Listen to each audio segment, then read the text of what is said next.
ulinitoa kwa ofisi, lakini kunitoa kwa roho za hii watu ni kibarua. If there was ever a day William Ruto regretted bringing his allies to the mountain, it was April 8th, 2026. He walked in as the boss, but he sat in silence as his former deputy undressed him from head to toe in front of his voters. Kunitoa kwa roho ya hii watu ya mlima ni kama kukata miti ya mugumo na wembe. On April 8th, 2026, President Ruto rolled into Nyandarua County with his full arsenal: choppers, motorcades, tear gas units, sniffer dogs, and everything that keeps him safe. Only to discover the deadliest weapon wasn't in the hands of the police. It was in the crowd's throats and in the mouth of one very angry former deputy. Mr. President, when umenifukuza kwa kazi nimeenda wa Monyoro. Mimi nakaanga kusikiza gra. Hata Uhuru Kenyatta ameenda Ichaveri anasikiza. Na nyinyi mnasikiza nini? By the time the sun set over the late MP Kiaharo's burial, several politicians were limping away from verbal machetes so sharp they needed emotional stitches. Here is the list of 5 men who hoped the earth would open and swallow them the moment Gachagua entered Olkalau.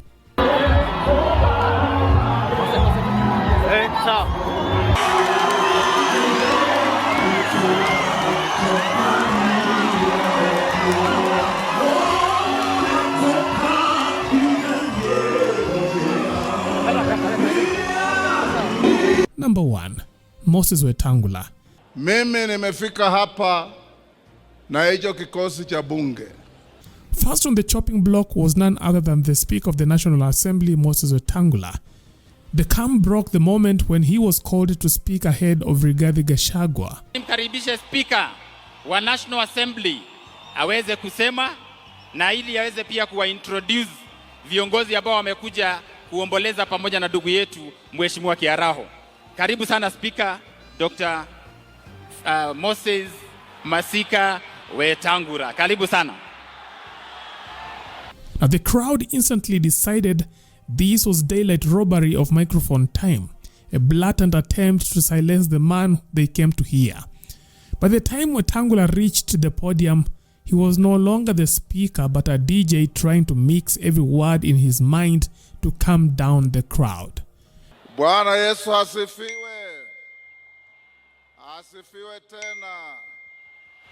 God is good and all the time.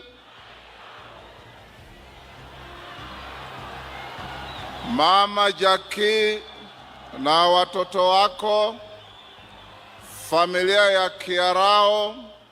Every syllable that escaped his lips promptly collided with a wall of hostile chants.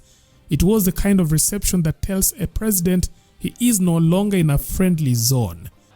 Kabla sijasema lolote, niko hapa na wabunge kutoka bunge 42.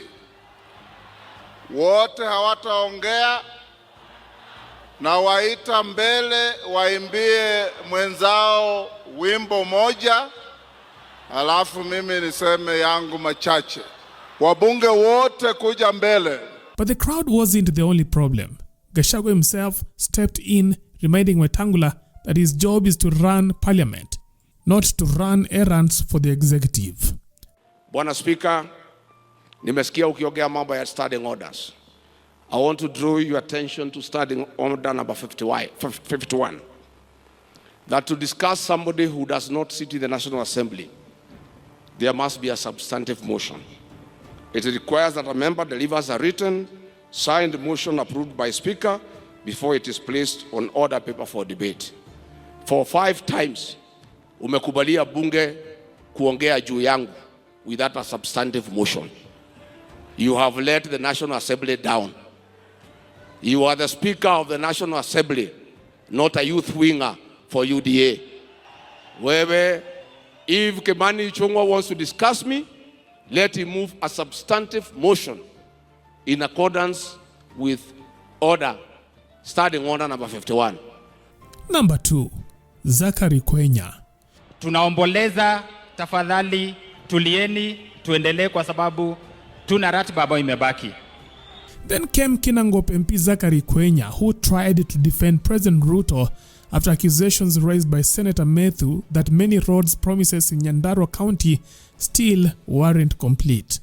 Tulikuwa na wewe pale kwa mama Mukami Kimathi, ukatuambia barabara ya kutoka Kinamba kwenda Karangala kwenda kwa haraka itawekwa lami na haijawekwa. Nimepiga siasa gani? Kwenya attempted a rescue mission claiming the roads were under construction. In fact, he went even further and insisted that Nyandarua County would support Ruto's re-election in 2027 in huge numbers. But we're grateful that most of them at the moment are ongoing, Your Excellency. I want to make this statement here, that far from it that contractors have deserted site. Of all the roads that have been mentioned, Your Excellency, the contractors are on site and working. It was at this moment that he knew he fucked up. I had a conversation with Waziri, and for sure, Your Excellency, you have been very magnanimous to give us funding for the projects that we have asked from you. One of the projects that was mentioned that is in my constituency, the Kwaharaka, Ruanyambo, Kinamba Road, Your Excellency, the contractor has been, the contractor has been appointed na amepatiwa kazi, tunagoja mobilization ili hiyo kazi iendelee. Na sisi tunajua kazi hufanywa kwa mpango, na hata Waswahili husema hata mwenda pole hajikwai, because we want to get it right. Nikimalizia, Your Excellency, just know from where we sit as leaders in this county that you have our unequivocal support to make sure that you take this country forward. It is not going to be easy, but it is doable. And I can assure you, Your Excellency, you are going to garner more support from this county and from our constituencies going forward.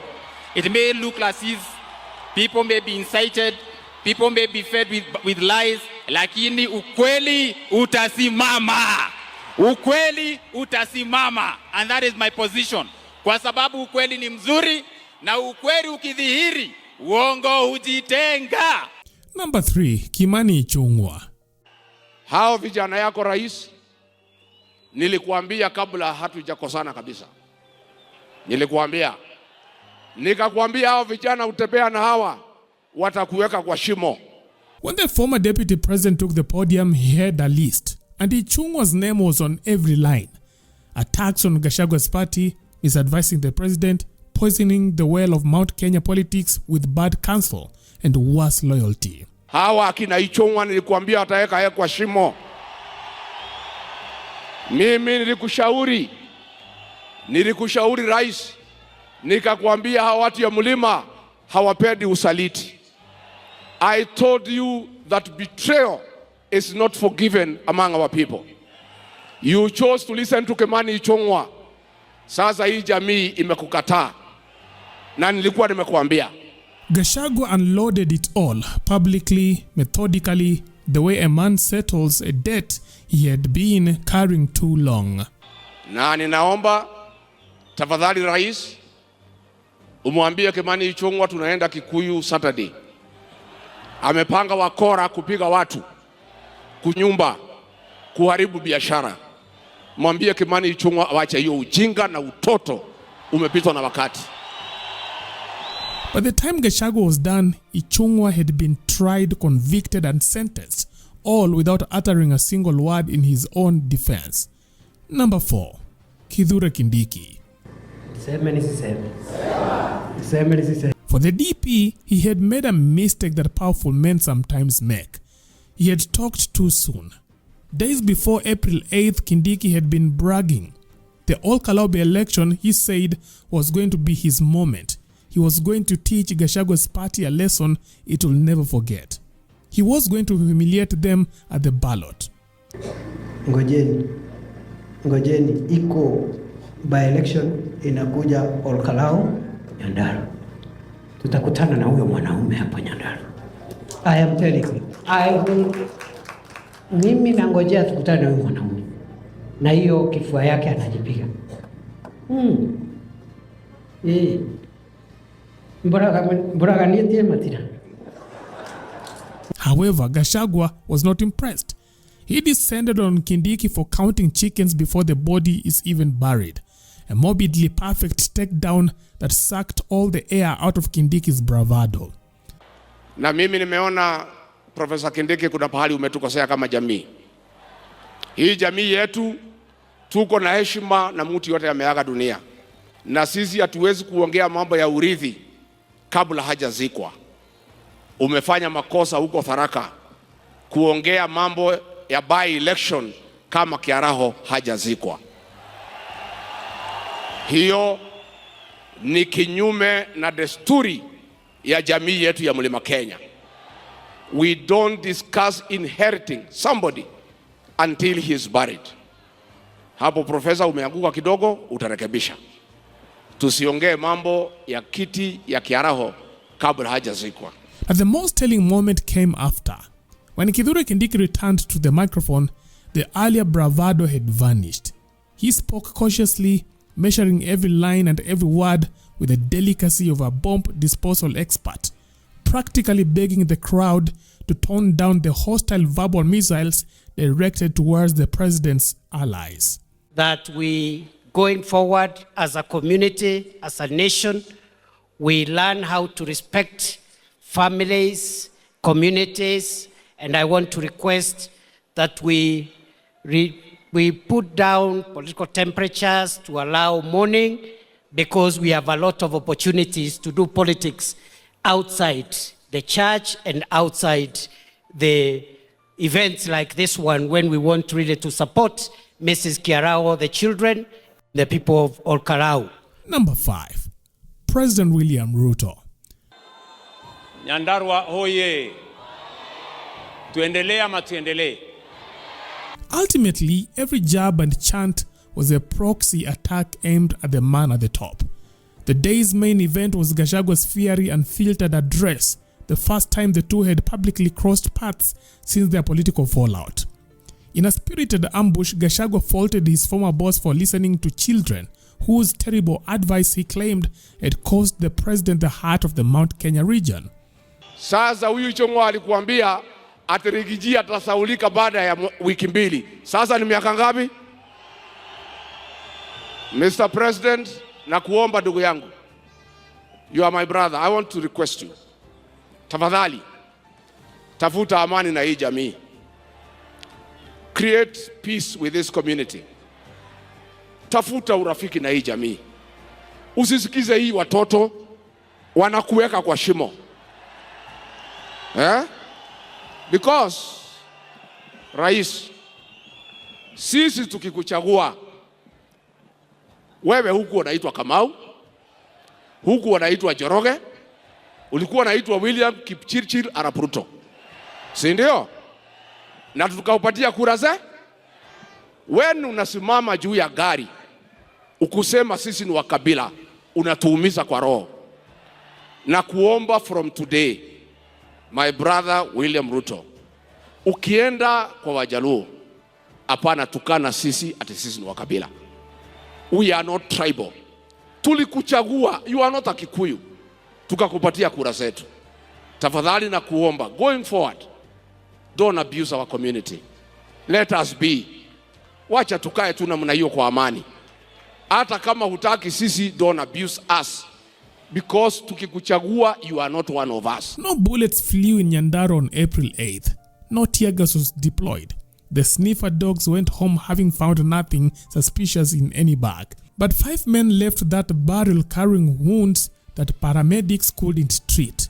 In the mountains, the most lethal part, or rather the most lethal weapon, has always been the truth, delivered slowly, publicly, and without mercy. And guess who is the executioner? Well, your guess is as good as mine. The one and only Rigathi Gachagua.